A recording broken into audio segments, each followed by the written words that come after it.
cidadão do agronegócio invadia a Amazônia, o Pantanal. Quando eu era presidente, as pessoas queriam plantar cana no Pantanal, eu não deixei.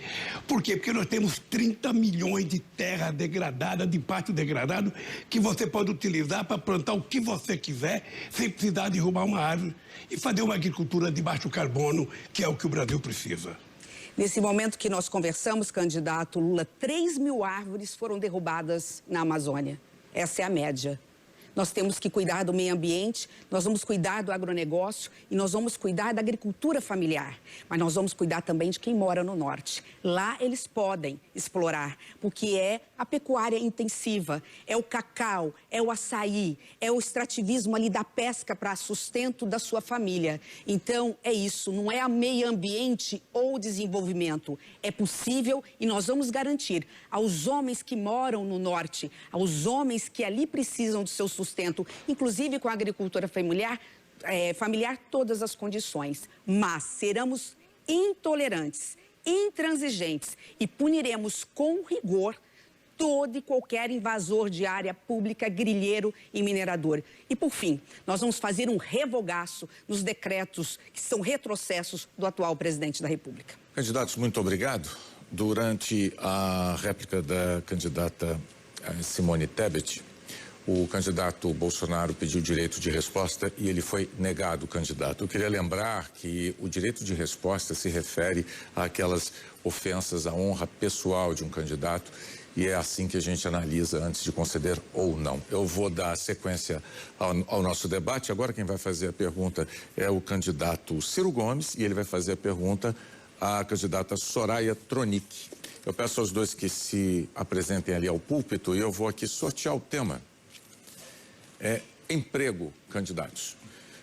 O candidato Ciro vai fazer em 30 segundos uma pergunta sobre emprego para a candidata Soraya Tronic. Senadora, o Projeto Nacional de Desenvolvimento que eu advogo resolve as questões assim como elas estão hoje se apresentando no seio da família brasileira.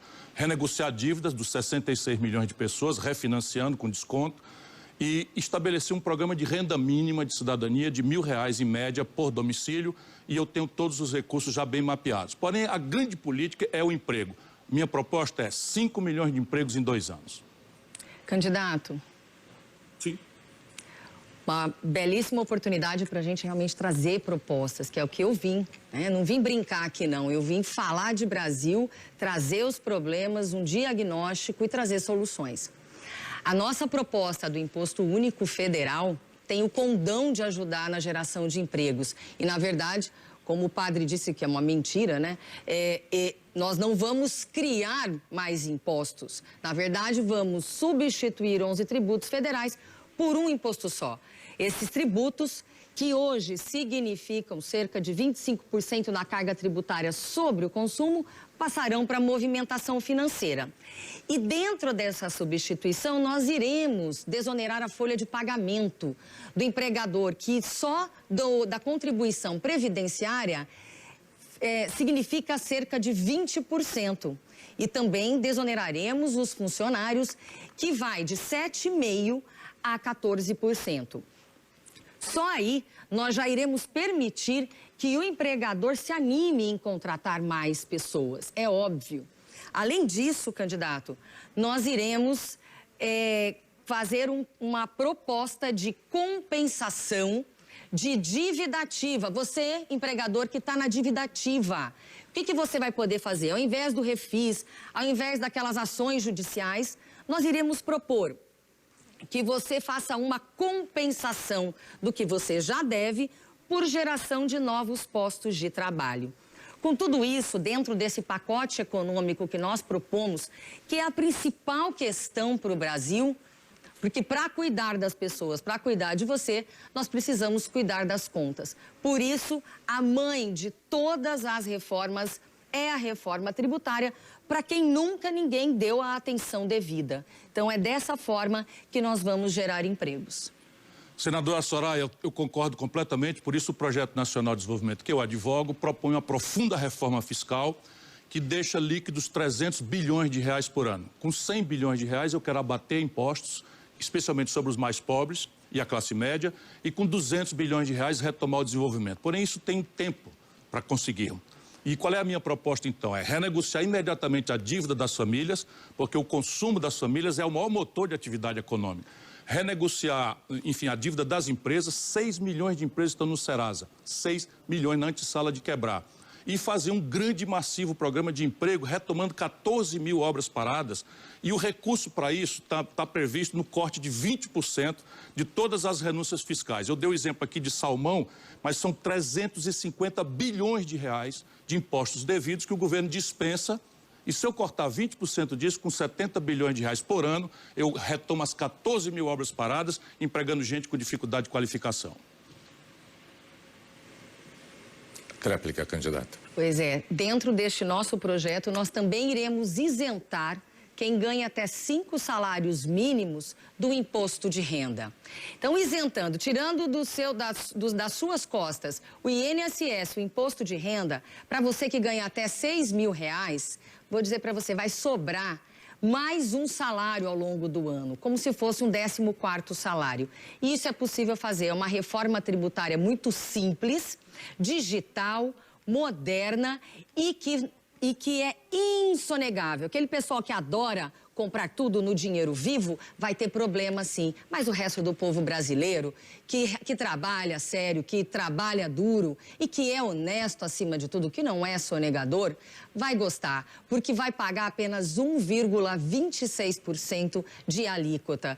E aí nós vamos poder melhorar a cara desse Brasil, mudar de verdade e crescer de uma vez por todas, sair desse passado. Obrigado, candidatos. Tempo esgotado e nós estamos terminando aqui, então, o segundo bloco deste debate. A gente volta daqui a pouquinho com uma nova rodada de perguntas com tema livre. Até já.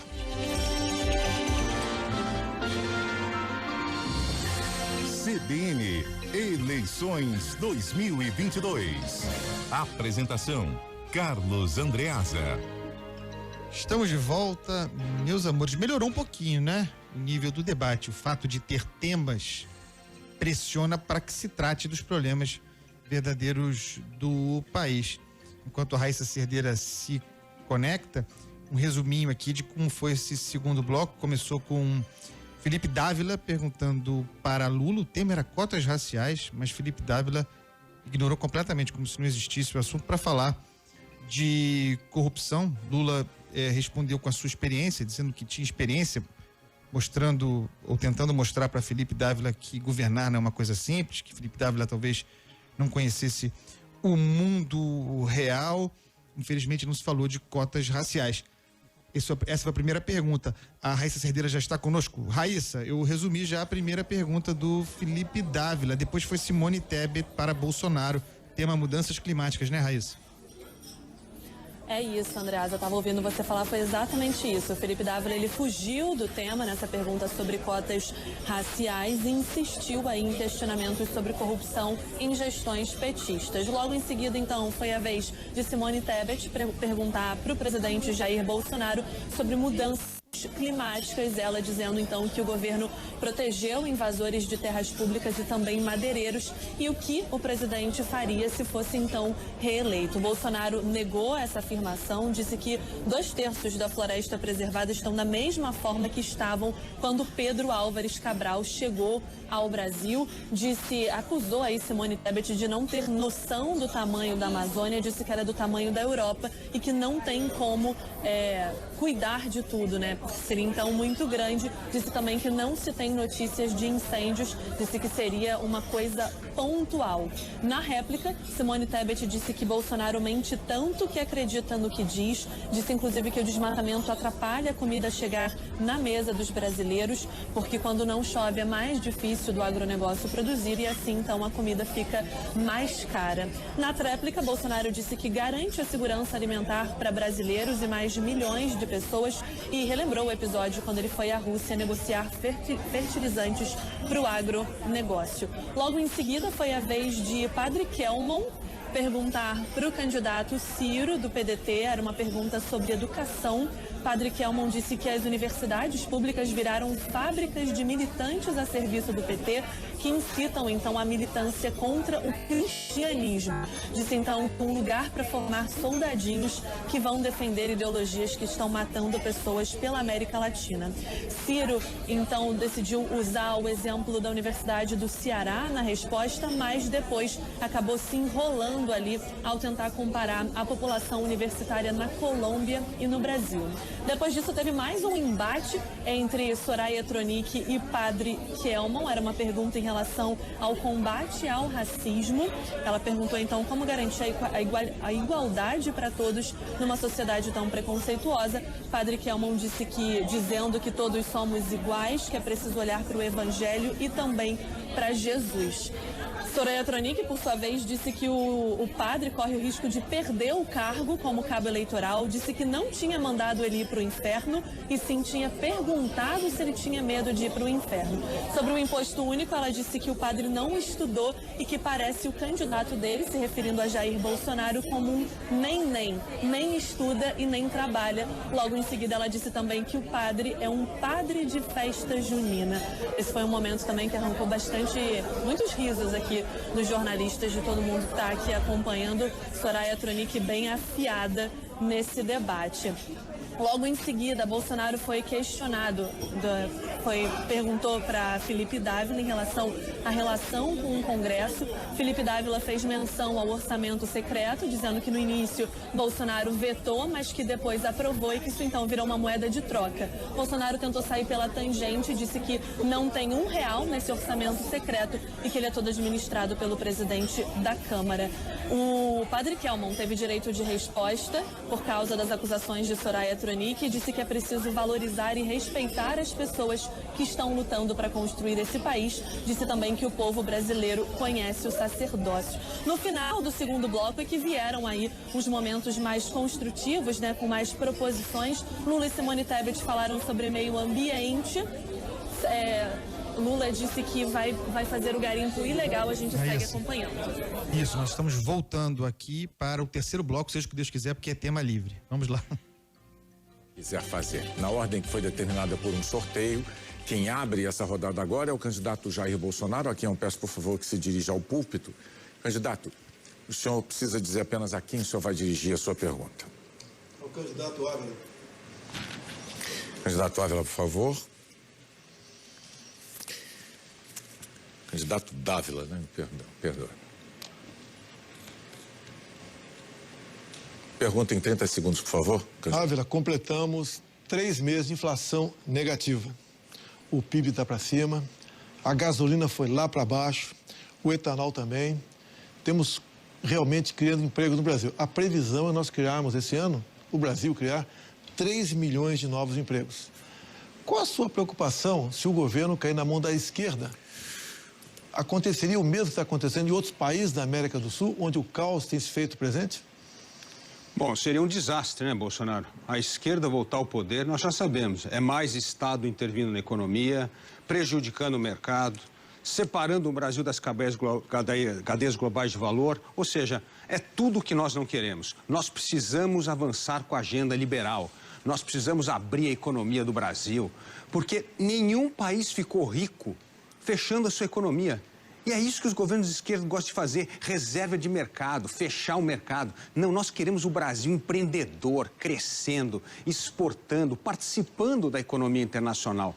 E o único setor hoje que participa desse comércio global é o agronegócio. Não é à toa que nos últimos 10 anos o PIB do agronegócio cresceu 34% e o da indústria caiu 18%. Nós precisamos reindustrializar o Brasil, mas para fazer essa indústria competir no mercado internacional. Nós precisamos avançar com os acordos comerciais. É muito importante padronizar as regras do Brasil com o resto do mundo e não ficar nesse manicômio tributário, trabalhista. Quando você olha hoje um balanço de uma empresa, quais são os 2 grandes problemas que tem lá? É passivo trabalhista e passivo tributário. 2 questões que nós temos de avançar principalmente a reforma tributária. E aí, Bolsonaro, eu aproveitaria já a reforma que está no Congresso, que foi a PEC 45 a 110, porque já tinha um consenso de 27 estados. E isso é muito importante para andar a reforma, avançar a reforma, tirar esse elefante da sala que hoje mata a competitividade brasileira, que é a carga tributária. Nós precisamos avançar com a reforma trabalhista. Muito importante, modernizar, e não como o PT quer fazer, que é regredir a reforma trabalhista. Imagina dar um cavalo de pau numa reforma que ajudou justamente a gerar 3 milhões de empregos. Apesar da pandemia, fizemos muitas reformas nós fizemos e vamos continuar fazendo. Por decreto agora, nós diminuímos impostos para 4 mil produtos. Tiramos 35% do IPI de 4 mil produtos. Com o parlamento brasileiro, nós reduzimos os impostos estaduais ICMS, da gasolina, do álcool, do etanol, do gás de cozinha, das comunicações.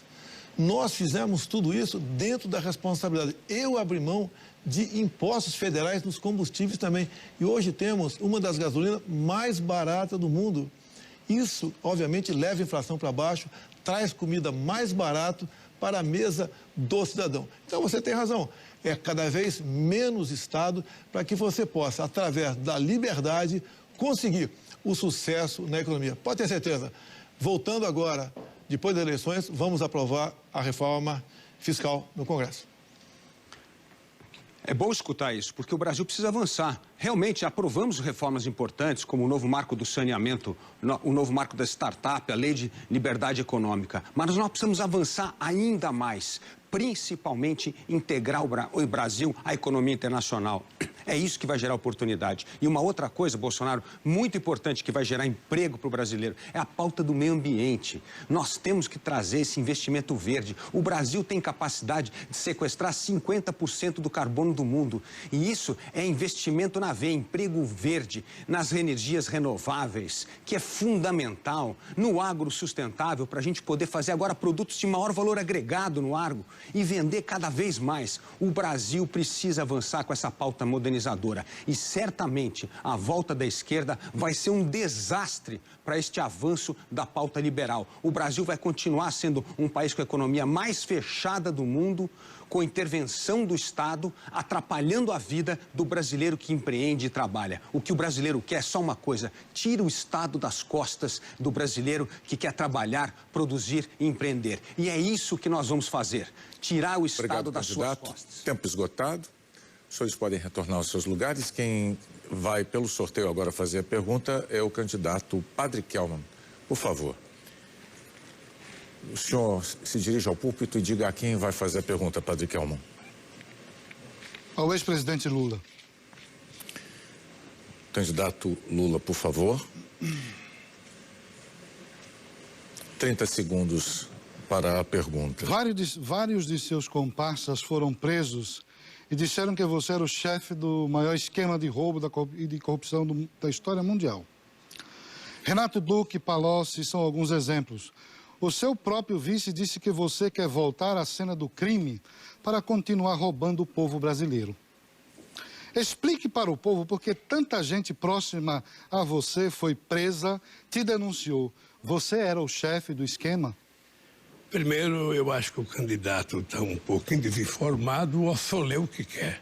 Não, as notícias Primeira coisa, a corrupção nesse país tem duas formas de aparecer. Você não foi investigada. Candidato Lula, um minuto, por favor. Candidato Lula, um minuto. Eu vou lhe conceder o tempo, candidato.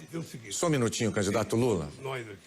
Eu vou pedir a interrupção do debate. Só um minutinho, candidato Lula. Eu vou conceder ao senhor o tempo. Candidato Kelman, eu não consigo entender. Eu já falei algumas vezes. O senhor compreendeu que tem regras do debate, o senhor concordou com elas e que basta cumpri-las. Quando o seu adversário... Candidato, por favor, quando o seu adversário está falando, é só o senhor aguardar. O senhor vai ter direito à réplica. É assim que funciona. Por favor, em respeito ao público, candidato. Por favor, candidato Lula, o senhor pode recomeçar. Candidato laranja não tem respeito por regra.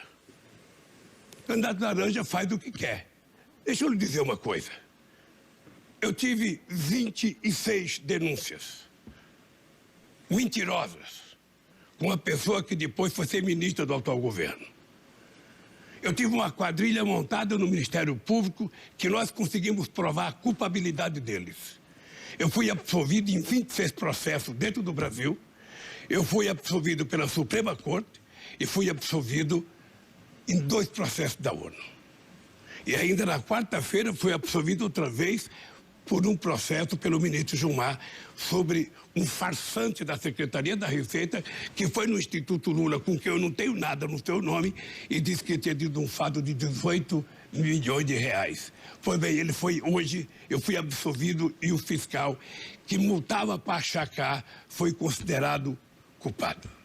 Então eu queria dizer uma coisa muito séria. Quando quiser falar de corrupção, olhe para outro e não para mim. O senhor é responsável pela corrupção no Brasil. Todos nós sabemos que o senhor cometeu esses atos aí porque o senhor é um descondenado. O senhor é um descondenado. O senhor não deveria nem estar aqui como candidato a presidente da República. Por que o senhor está aqui? O senhor sabe por quê? A população precisaria saber a verdade, mas o senhor é cínico, mente, o senhor é um ator, mente o tempo todo. Você. Como é que o senhor não... O senhor deveria respeitar um padre. Você é padre, tá fantasiado, rapaz. Fantasiado? Você é Me padre. respeite. Senhores, por favor. O senhor deveria me respeitar. Você é padre ou tá fantasiado? Senhores, por favor, nós vamos cortar os microfones dos senhores e eu peço desculpas ao público pela cena que neste momento está se desenrolando aqui, porque, infelizmente, não está havendo o cumprimento de um ordenamento que tinha sido feito de uma combinação de todos os candidatos. Eu vou pedir, por favor, enquanto nós vamos tentar acalmar os candidatos, eu posso pedir um intervalo, senhores, ou os senhores vão se conter e vão dar sequência ao debate. Em respeito também aos demais candidatos que estão aqui. Eu peço, por favor, que se acalmem, mais uma vez, eu vou lembrar que os senhores todos assinaram documentos para estarem aqui diante do público brasileiro apenas para debater e não para esse tipo de agressão e de ofensa pessoal. Vamos respirar? Vamos respirar. Muito bem. Ele tem 28 segundos. 28 segundos. Padre Kelman tem 28 segundos para concluir. Deveria falar a verdade para as pessoas e não mentir. O senhor falou em vídeos que está na internet que o senhor não precisa de padre, que padre tem que ficar no lugar dele na igreja. O senhor é amiguinho de Ortega, o senhor é amiguinho do Foro de São Paulo, fundador do Foro de São Paulo, junto com Fidel Castro. Vocês mentem o tempo todo para o povo. Vocês não acreditam no cristianismo, porque vocês não vivem o cristianismo. Vocês perseguem os cristãos. Tem bispo da Igreja Católica Romana preso, do seu amigo Ortega. Candidato Kelman, o seu tempo está esgotado. Eu vou pedir agora ao senhor, por favor, candidato Kelman, que em silêncio, por gentileza, respeitosamente, com o público e os demais candidatos, que agora escute a tréplica do candidato Luiz Inácio Lula da Silva. Por favor, candidato. Uma coisa, padre. Eu ia chamar só de Kelman. Eu tenho uma história de vida que talvez o senhor não conheça. Eu vou voltar a ser presidente da República. Não vai, não. Sabe por quê? Porque o povo brasileiro está cansado de gente da sua espécie. Da sua espécie? De gente mentirosa. Você que mente. De gente que tenta tirar proveito. Você nem deveria se apresentar aqui como candidato. Nem deveria se apresentar. Sou eu, senhor? Você nem deveria se apresentar. Da onde você veio? Da igreja. Da onde você veio de igreja? Você enganou os que padres. Igreja? Você enganou os padres. Eu sou Candidato Kelman, por favor. É o seguinte, não dá para debater uma pessoa que tem um comportamento de um fariseu e se dizendo de padre. Não dá. Não dá. Ou você aprende a respeitar e fecha a boca quando alguém estiver falando. E eu fiquei de bem. Candidato Padre Kelman. Falou, porque eu assinei um documento aqui, sabe, respeitando as regras. É isso. Então eu vou concluir. Eu sou cristão, casado na igreja, batizado, crismado e frequentador de igreja. Mas eu não estou vendo na sua cara um representante da igreja. Porque você não pensa. Eu estou vendo um impostor. Eu estou vendo alguém disfarçado aqui na minha frente. Que eu não sei como é que conseguiu enganar tanta gente. Talvez porque o seu chefe não pôde ser candidato, você resolveu ser o candidato laranja. Você entendeu? E dar esse serviço aqui, se prestar a esse serviço de enganar o povo que está assistindo o debate. O povo quer escolher um presidente. O povo quer escolher alguém que cuide dele. Alguém que não minta para ele. É isso que o povo quer escolher. E não uma figura que ninguém sabe quem é. Um sacerdote. Padre Kelman, o senhor realmente decidiu instituir uma nova regra nesse debate. O senhor poderia olhar para mim, respeitosamente? O senhor instituiu uma nova regra nesse debate. Ela não existia. Eu pedi ao senhor diversas vezes. Eu vou pedir apenas que o senhor aguarde a conclusão da fala do seu oponente e retorne ao seu assento, como fizeram todos os demais. Os senhores podem, por favor, retornar. Essa sessão está encerrada. O candidato Jair Bolsonaro pediu o direito de resposta. No entanto, sequer foi citado nominalmente. Portanto, não há direito de resposta a ser concedido. Na dinâmica do nosso... O candidato Kelman, senhor, por favor, aguarde. O próximo a fazer uma pergunta agora pelo sorteio, o candidato Felipe Dávila. Eu peço que se aproxime, por favor, do púlpito, candidato. E escolha a quem só vai fazer a sua pergunta. A senadora Simone Tebet. Candidata, por favor. 30 segundos para a pergunta, por favor. Senadora, eu chamei a senhora para restabelecermos a civilidade, discutir o Brasil. Chega desse baixo nível que nós estamos assistindo hoje à noite, que é deprimente ver alguém que queira ocupar a presidência da República num bate-boca de botequim. Vamos discutir o Brasil? Então vamos lá. A pergunta é, nós divergimos um pouco na questão das privatizações, porque eu quero privatizar as grandes estatais e a senhora sempre defende manter ainda a Petrobras como uma estatal e outras. Eu gostaria que a senhora fizesse a sua colocação. Bom, nós realmente divergimos, mas divergimos em alguns pontos apenas. Mas nós temos uma visão em comum. Nós somos um governo que, se eleito, seremos parceiros da iniciativa privada. Não é um Estado grande, paquiderme pesado, e muito menos um Estado mínimo, na minha visão. É o Estado necessário para servir as pessoas. E aquilo que é bom tem que ficar na mão do Estado, se essa for a responsabilidade dela. O Estado tem que cuidar da saúde do povo, da educação, da segurança pública e buscar a iniciativa privada para construir casas para o povo, para servir as pessoas.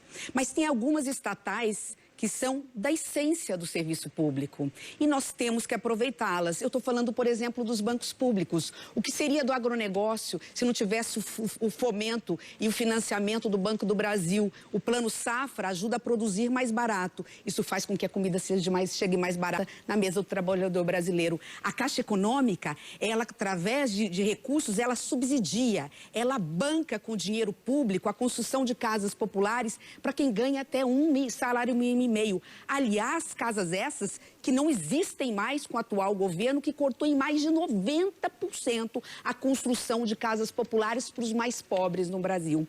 Então, eu concordo com você. Vamos privatizar as estatais deficitárias, que não têm interesse público, mas vamos manter aquelas que são essenciais e que estão dando certo. Senadora, de 2012 a 2021, as estatais federais consumiram 160 bilhões de reais dos cofres públicos. Não dá, gente. Esse dinheiro devia estar indo para a saúde, para a educação. Inclusive, senadora, se nós privatizarmos a Caixa, Banco do Brasil, vai acontecer uma coisa ótima, vai aumentar a concorrência. E aumentando a concorrência, nós podemos colocar parte dessa linha de crédito justamente no orçamento da nação. Uma coisa limpa, clara, transparente, não precisa de banco público. E nós temos de acabar, principalmente, privatizar a Petrobras. É uma vergonha. Olha o que esse governo do PT fez na Petrobras. Um escândalo de corrupção, o maior escândalo de corrupção da história do Brasil. E nós estamos movendo para a energia fóssil, saindo da fóssil para a energia limpa. Não precisamos de uma estatal. Vamos fazer o Brasil acabar com essas estatais que são antro de corrupção, principalmente se o PT voltar. Nesse ponto, você tem razão, candidato Felipe Dávila. A Petrobras quase foi quebrada pelos escândalos de corrupção do PT, para poder comprar votos do Congresso Nacional, inclusive com a conivência do meu partido. Nós tivemos o maior escândalo de corrupção da história do Brasil. E eu sou daquela que condeno e aponto. Houve corrupção no governo do PT, com a conivência, lamentavelmente, de alguns membros do meu partido. Mas você falou em 160 bi. A Petrobras, nos últimos anos, 3 anos, ela rendeu em dividendos, lucros, dinheiro para a saúde, para a educação e para o meio ambiente, recursos para os cofres da nação, 440 bi. Se ela fosse vendida hoje, valeria 600. Em 3 anos, ela está paga. Então, vamos manter a Petrobras na extração, vamos aproveitar esse dinheiro para que esse dinheiro venha para a gente dar garantia de qualidade de ensino para as nossas crianças, colocar dinheiro onde precisa. E vamos sim, aí você tem razão, privatizar as refinarias superfaturadas do governo do PT. É assim, não é 880. O que importa é colocar as pessoas no centro do debate, fazer o que é bom para o povo. Se o Estado está dando certo, naquilo que ele está dando certo, ele mantém. E vamos ser parceiros da iniciativa privada, privatizar concessões, PPPs, para que a iniciativa privada gere emprego, renda para a população brasileira. Só assim, em parceria, o Brasil vai voltar a crescer e garantir dignidade para os nossos irmãos. Obrigado, candidatos. Durante a fala do candidato Luiz Felipe Dávila, o candidato Luiz Inácio Lula da Silva pediu direito de resposta, mas não foi concedido o candidato. Dando sequência ao debate, agora é a vez de o candidato Ciro Gomes fazer a pergunta. Por favor, candidato, o tema é livre e o senhor só vai escolher a quem vai endereçar a sua pergunta. Eu convido o presidente Bolsonaro. Candidato Jair Bolsonaro, 30 segundos para a pergunta, candidato Ciro.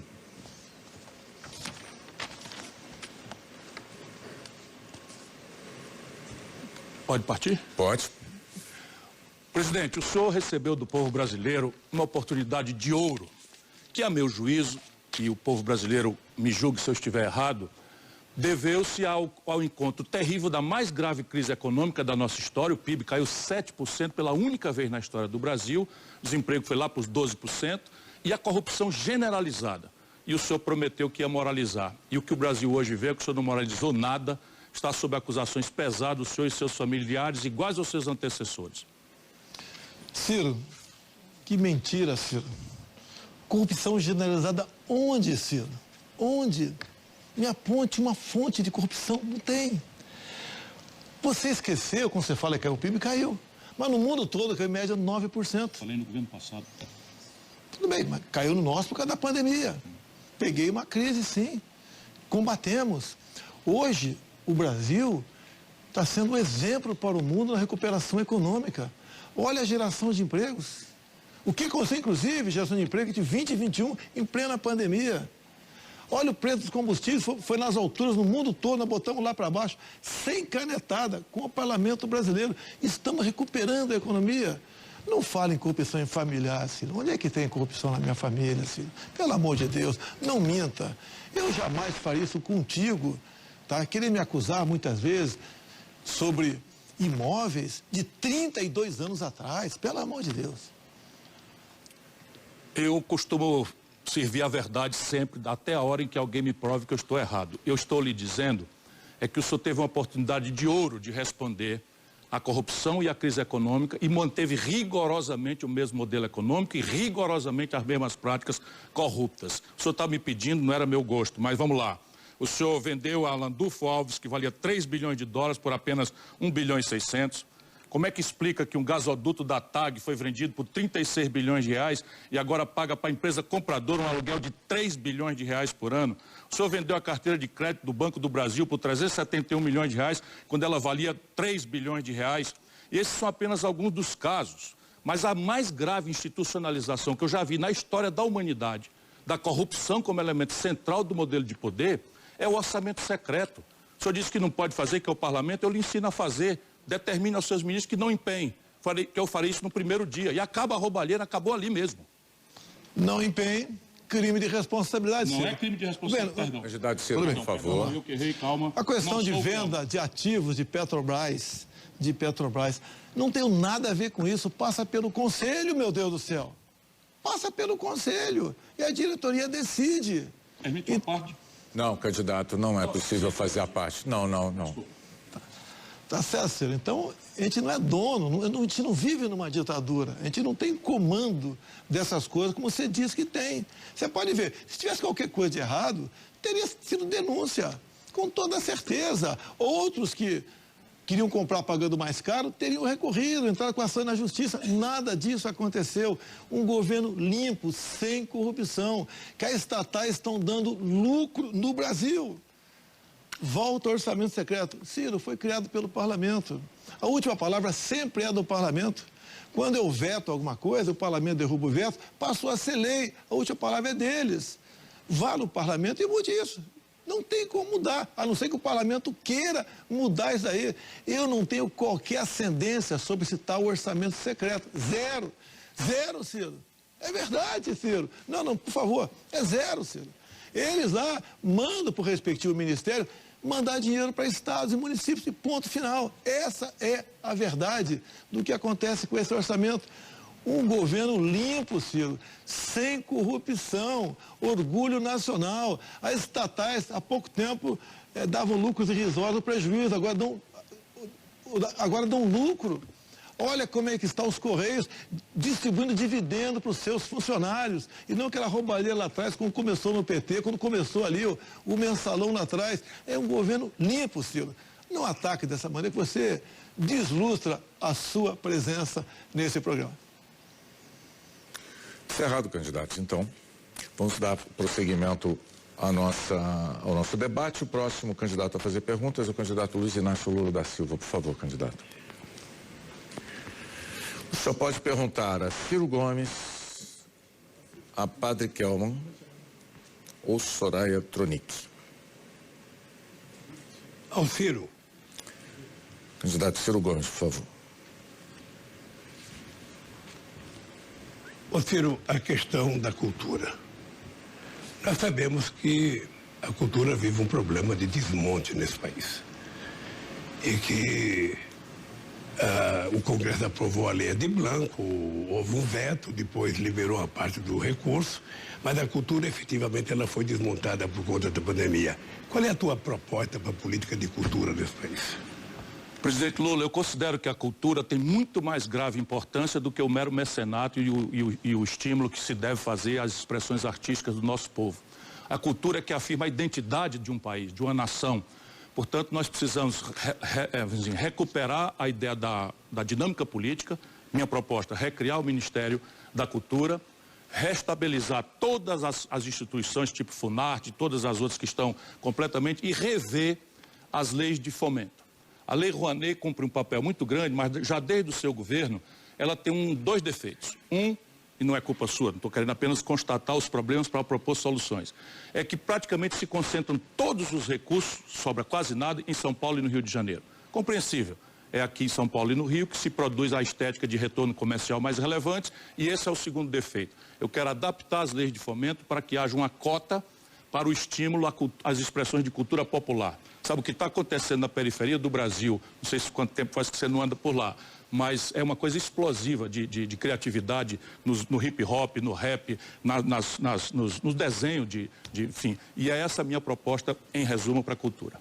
Ô Ciro, eu tenho feito reuniões em todas as capitais com o povo da cultura.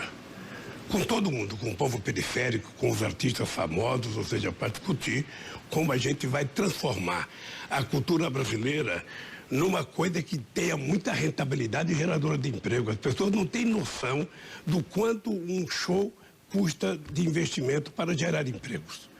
E nós vamos tentar fazer, além de recuperar o Ministério da Cultura, além de recuperar todas as instituições, eu vou criar comitê em cada capital de cultura, para que a gente possa discutir, inclusive, como estabelecer uma cultura ser, nacionalizada, sem ficar dependente do eixo Rio-São Paulo ou das grandes emissoras de televisão.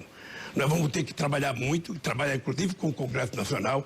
Nós temos que tentar discutir uma regulação para que as empresas que representam a televisão local tenham um espaço para a cultura local que hoje não existe.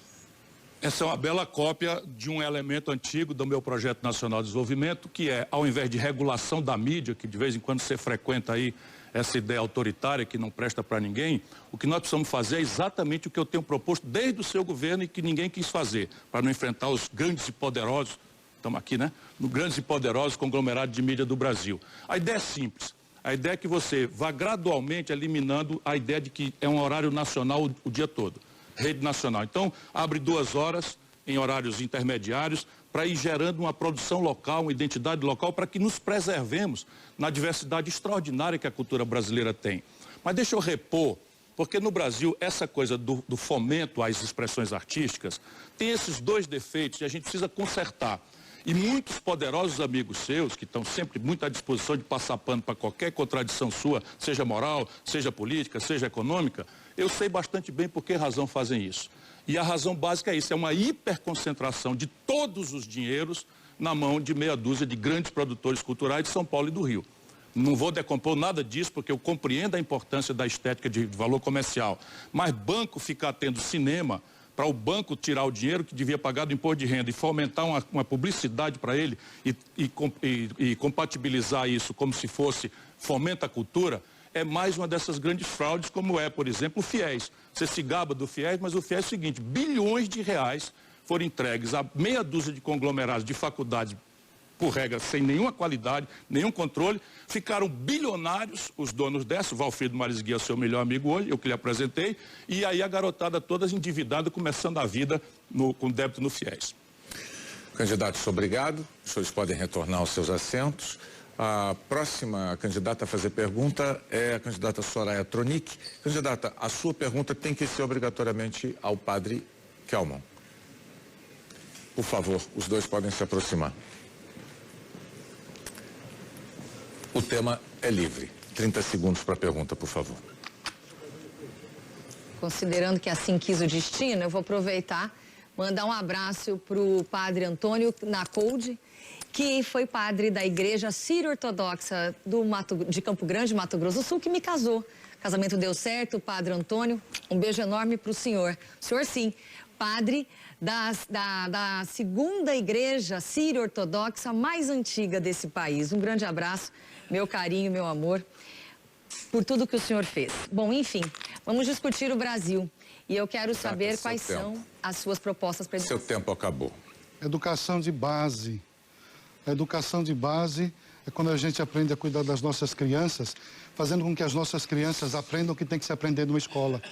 Numa escola se aprende matemática, português, geografia, ciências, física e química. Não é sexualizando as nossas crianças que você vai construir um cidadão do futuro. Cada etapa da vida exige uma formação.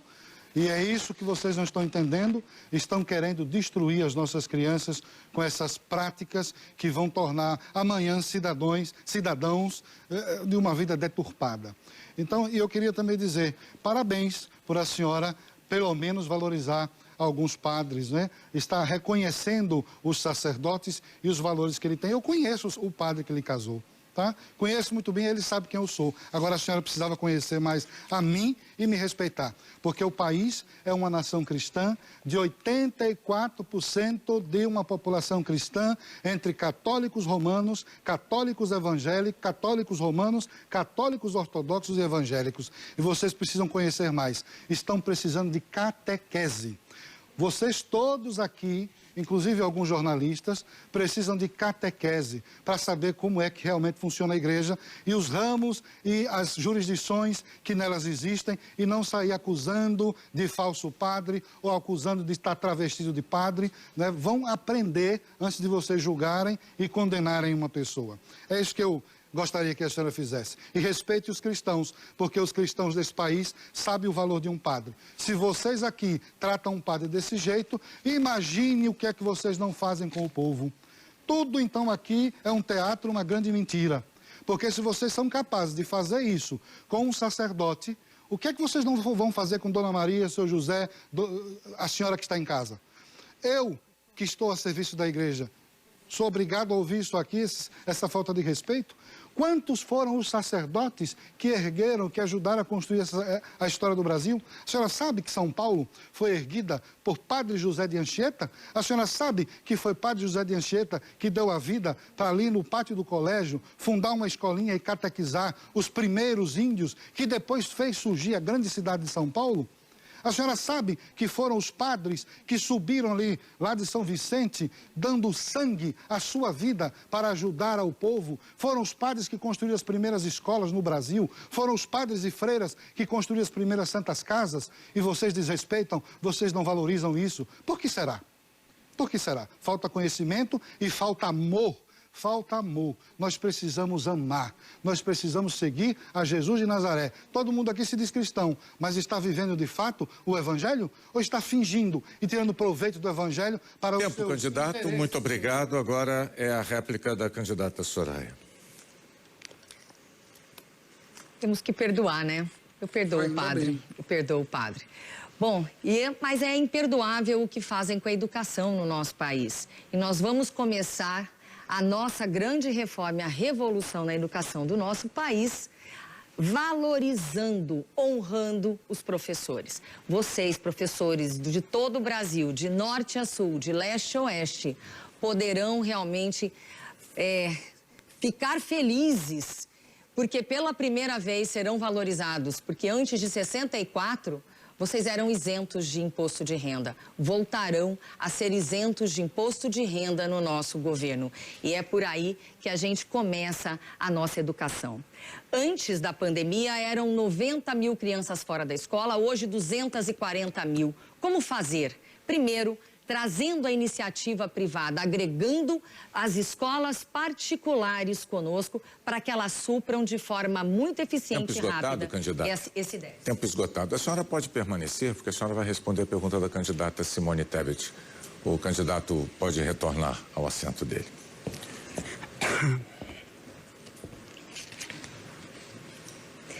Candidata Bolsonaro, candidata Soraya, e eu peço desculpas até pelo carinho e respeito que tenho por você, jamais a desrespeitaria.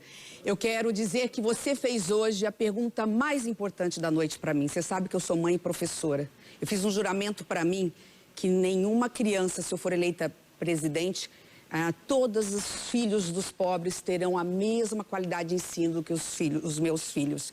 Então eu quero perguntar para você, já que não foi respondido, né, como vamos resolver o problema da educação dos nossos jovens? Candidata. Perdão, não entendi. O tempo dela estava esgotado. A senhora responda. Sem problema, eu até passo o tempo, se você... uma parte do tempo. Porque aqui a gente está debatendo o Brasil, fazendo esse bate-bola educado, né, com urbanidade, enfim. Candidata, nós realmente temos um problema muito grave. Falamos muito em conectividade, falamos muito em tablets, só que tem crianças nas escolas que estão sem água, sem merenda, a merenda a 36 centavos. Enquanto tem gente que come picanha, que o quilo custa quase R$2.000, e se lambuza no leite condensado, as nossas crianças comem bolacha seca com suquinho em pó. As nossas crianças... a grande maioria, eu tenho conversado com elas, às vezes só tem aquela refeição na escola. O país foi abandonado. Hoje, 240 mil crianças fora da escola. E como é que nós vamos resolver isso? Acima de tudo, nós tivemos 5 ministros da educação. Um foi preso, e aí os escândalos que tramitam, dizem que nada foi provado. Simone, nada foi provado, só que nós somos advogadas e a gente estuda. Eu fui sua aluna, você é uma excelente professora e você já me elogiou. Nós trabalhamos e estudamos, não somos nem, né? Então nós sabemos muito bem o que está acontecendo nesse país. E dentro do Poder Judiciário nós temos que respeitar o devido processo legal. Isso tudo demora, tem inquérito, tem todas essas fases, tem o Ministério Público, como foi o caso da pandemia também. Dizem que nada foi provado. Foi sim, o nosso trabalho terminou com a entrega de um relatório. E aí passamos para os órgãos competentes e estamos aguardando o resultado desses órgãos competentes. Não adianta mentir para a população que nada aconteceu e que nada foi provado. Você tem toda a razão. Acho que o maior desafio hoje do Brasil, e as nossas mães sabem disso, é o que fazer para manter os nossos jovens na escola, que hoje são sequestrados pela violência, pelas drogas, pelo crime organizado. Eu vou mudar essa realidade. Vou implantar a nova reforma do ensino médio técnico, período integral. E para manter esse jovem, nós vamos ter conectividade, internet em todas as escolas públicas. E vamos garantir um prêmio para o jovem que concluir o ensino médio. Eu já fiz a conta. Nós vamos premiar em R$5.000 o jovem que terminar o ensino médio, para ele fazer o que ele quiser com esse dinheiro, desde que ele estude, para que ele tenha futuro digno, emprego de qualidade e renda. Sabe como? 2 milhões se formam, isso dá 10 bi. É metade, senadora Soraya candidata, é metade do dinheiro gasto do orçamento secreto, que hoje é utilizado pelo governo para comprar votos no Congresso Nacional. Sua tréplica, por favor. Eu quero aqui lembrar sobre privatização. Enquanto o atual governo disse que iria privatizar a EBC, usou, não fez, como não privatizou praticamente nada, eu estou aguardando até hoje prestação de contas sobre isso, mas ao invés de, pelo menos, utilizá-la para ajudar a população, como fez a Rede Vida. A Rede Vida tem 2 canais que dão aulas para os nossos alunos. E antes da internet, é a televisão aberta que chega na casa das pessoas. Mas, diferentemente do presidente de Portugal, que foi dar aulas, não, a EBC ficou a serviço de fazer propaganda, campanha antecipada para o atual governo. É muito triste, é uma lástima. E sim, eu sou super privatista, mas eu não venderia a EBC justamente porque eu utilizaria para nos ajudar a cobrir esse déficit que a pandemia deixou. Candidatas, muito obrigado. As senhoras podem retornar aos seus lugares.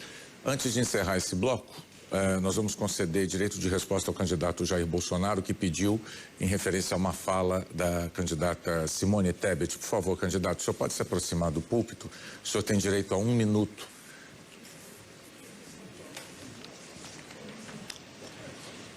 Insiste na tecla do orçamento secreto. O parlamento derrubou o veto. Ou seja, o parlamento falou que o orçamento tem que existir. Eu sou escravo da Constituição e tenho que cumprir as leis. Se o parlamento derrubou o veto, é lei. Eu não tenho qualquer acesso ao orçamento secreto. Vocês têm a chance agora, por ocasião da votação do orçamento normal, tirar esses 19 bilhões do orçamento secreto e suprir as demais áreas. É muito fácil fazer isso aí. Façam. E eu fico vendo que algumas pessoas se descobrem aqui como candidatas. Viram a pandemia toda acontecer, não fizeram nada. Até uma candidata aqui defendeu lá na CPI que o desvio de recursos não deveria ser apurado. Ou seja, milhares de nordestinos morreram por causa de desvios na compra de respiradores que não chegaram. Obrigado, candidato. Nós estamos encerrando aqui o terceiro bloco do nosso debate e no próximo as perguntas voltam a ser com temas determinados em sorteio. Nós voltamos em instantes. CBN Eleições 2022. Apresentação: Carlos Andreasa. Estamos de volta. Eu avisei que o tema era livre, baixaria e imperar. Não deu outra. Está de volta conosco a repórter Raíssa Cerdeira, que está lá nos estúdios Globo. A gente começou o debate, esse terceiro bloco, com tema livre, Bolsonaro perguntando para Dávila do Partido Novo sobre economia, sobre inflação. A primeira questão que surgiu foi: por que Bolsonaro, tendo a chance do confronto direto, não escolheu perguntar para Lula? Por que ele não escolheu perguntar para Lula para perguntar, por exemplo, aquilo que perguntara a Simone Tebet no bloco anterior? Não o fez. Talvez tenha havido uma estratégia aí. Talvez ele tenha, sabendo que Padre Kelmon seria o segundo a perguntar, tenha deixado para Padre Kelmon a pergunta para Lula. Foi exatamente o que aconteceu. Não sei se foi combinado, não sei se combinou com Padre Kelmon. O fato é que Padre Kelmon, tendo a chance, escolheu Lula para perguntar e o fez. Perguntou para Padre Kelmon, lendo a pergunta, obviamente, e fez uma pergunta sobre corrupção. A partir daí, Raíssa Cerdeira, baixaria se impôs. Pois é, Andreasa, exatamente isso. O padre Kelmon pediu para o ex-presidente Lula explicar por que tantas pessoas próximas a ele foram presas. E aí o Lula começou a responder que o padre Kelmon estaria mal informado, que ele só lê aquilo que quer. E aí no meio dessa resposta, William Bonner precisou interromper o debate porque o padre Kelmon falava enquanto Lula respondia a pergunta, o que é contra as regras do debate. Cada um precisa esperar o seu momento de réplica e tréplica para então mostrar seus argumentos, né? E aí Lula chamou padre Kelmon de candidato laranja, disse que candidato laranja não respeita as regras. Começou uma discussão generalizada. O padre Kelmon disse que Lula seria responsável pela corrupção no Brasil, que o Lula nem deveria estar ali, que a população precisa saber que Lula é um ator e que mente, nas palavras de padre Kelmon. E Lula respondeu dizendo que Kelmon é um padre de fantasia. Novamente, então, eles começaram a discutir, os dois começaram a discutir, desrespeitando aí o tempo de cada um, a réplica e a tréplica. Bonner precisou interromper novamente esse debate. Os microfones dos dois candidatos foram desligados, ou seja, a gente não conseguiu ouvir o que eles continuaram a falar, mas fato é que essa discussão continuou, porque o William Bonner ameaçou, inclusive, chamar um intervalo no meio do bloco, um intervalo que não estava programado, porque os candidatos não paravam de discutir. Bonner, inclusive, pediu para que todos respirassem e, então, deu continuidade a essa parte do bloco, né? E aí, na tréplica, Lula disse que tem uma história de vida, que vai voltar a ser presidente porque o povo brasileiro está cansado de mentiras. E aí padre Kelmon, até eu errei o nome dele agora, padre Kelmon, ele interrompeu novamente, mas não foi parado essa discussão nesse momento, ele interrompeu rapidamente. O Lula disse que ele precisa aprender a respeitar as pessoas.